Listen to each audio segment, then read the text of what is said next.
5ই আগস্টের পরে যখন পুলিশ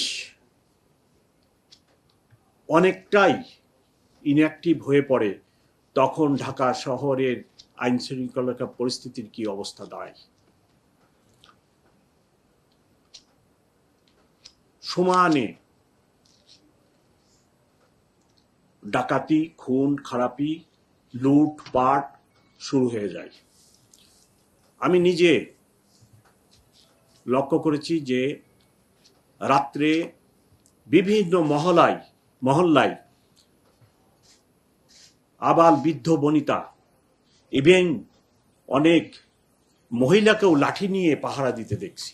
80 বছরের বৃদ্ধকেও আমি লাঠি নিয়ে পাহারা দিতে দেখছি। কারণ ঢাকা মেট্রোপলিটন পুলিশ সম্পূর্ণভাবে একটা কমার মধ্যে পড়ে যায়। আমার পূর্ববর্তী যিনি কমিশনার ছিলেন এবং বাংলাদেশ পুলিশের যিনি ইন্সপেক্টর জেনারেল ছিলেন এবং আমার সহকর্মীদের অক্লান্ত পরিশ্রমে আমরা ওই অবস্থা থেকে উত্তরণ ঘটাতে সক্ষম হয়েছি। আমি অচিরে একটি কমপ্লেন বক্স দিব এবং আমি আরেকটু সময় নিয়ে আমার প্রাথমিক কাজগুলো গোছানোর পরে আমি নিজেও একদিন ওপেন ডে করতে চাই, যেখানে আমি ঢাকাবাসীর গ্রিভেন্সেস বা পরামর্শ যেটাই হোক আমি শুনবো ইনশাল্লাহ।